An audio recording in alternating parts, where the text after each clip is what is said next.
સંસદમાં બજેટ સત્રનો બીજો તબક્કો. લોકસભામાં પ્રધાનમંત્રી નરેન્દ્ર મોદીએ મહાકુંભ પર આપ્યું વક્તવ્ય.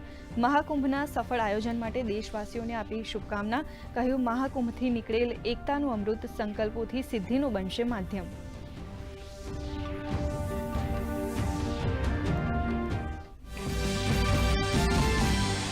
રાજ્યમાં છેલ્લા 3 વર્ષમાં મનોદિવ્યાંગ લોકોને આશરે ₹134 કરોડની તો કુંવરબાઈનું મામેરું યોજના અંતર્ગત 49 કરોડથી વધુની સહાય ચૂકવાઈ હોવાનું જણાવતા સામાજિક ન્યાય અને અધિકારિતા મંત્રી તો બંદર વિભાગની માંગણીઓ પર કોંગ્રેસના બિમલ ચુડાસમાએ આપ્યા સૂચન.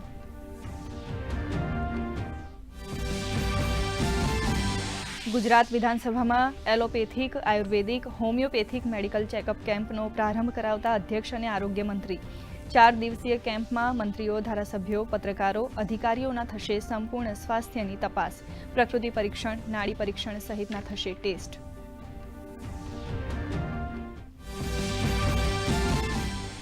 ગુજરાત એટીએસ અને ડીઆરઆઈના સંયુક્ત દરોડા. અમદાવાદના પાલડી વિસ્તારમાં આવેલ આવિષ્કાર ફ્લેટમાંથી 106 કિલો સોનું અને 1.37 કરોડ રોકડ કર્યા જપ્ત.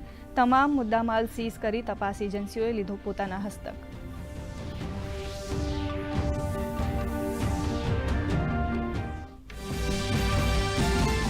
બનાસકાંઠામાં ફૂડ વિભાગ એક્શનમાં. પાલનપુર અને ડીસાના દૂધ, ઘી, તેલ અને માવાના વેપારીઓના સેમ્પલ ફેલ થતા અલગ અલગ 22 કેસમાં ફટકારાયો ₹47.50 લાખનો દંડ.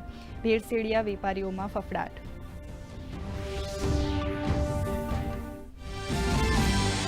રાયસીના ડાયલોગનો બીજો દિવસ. વિદેશ મંત્રી ડોક્ટર એસ જયશંકરે કહ્યું, વિવિધ દેશો વચ્ચે બદલાઈ રહ્યા છે સમીકરણ. તો અમેરિકી ગુપ્તચર એજન્સીના પ્રમુખ તુલસી ગાબાર્ડે કહ્યું, શાંતિ અને સુરક્ષા નિશ્ચિત કરવી એ આપણી સામૂહિક જવાબદારી.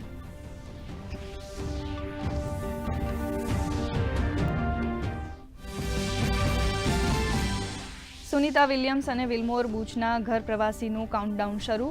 ડ્રેગન સ્પેસક્રાફ્ટ આઈએસએસથી થયું અલગ. પૃથ્વી પર પાછા ફરતા આશરે 17 કલાકનો લાગશે સમય. ભારતીય સમય પ્રમાણે 19મી માર્ચે વહેલી સવારે 3:30 કલાકે અમેરિકાના ફ્લોરિડાના સમુદ્ર કિનારે થશે લેન્ડિંગ.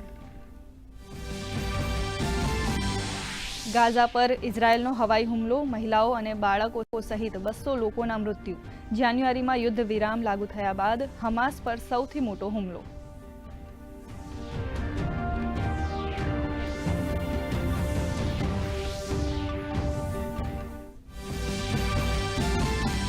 રશિયા યુક્રેન યુદ્ધ માટે આજનો દિવસ બનશે મહત્વનો. યુદ્ધ સમાપ્ત કરવાના પ્રયત્નોના ભાગરૂપે અમેરિકાના રાષ્ટ્રપતિ ટ્રમ્પ અને રશિયાના રાષ્ટ્રપતિ પુતિન વચ્ચે થશે ટેલિફોનિક વાતચીત. વાતચીત સફળ થશે તો 3 વર્ષથી ચાલતા યુદ્ધનો આવશે અંત.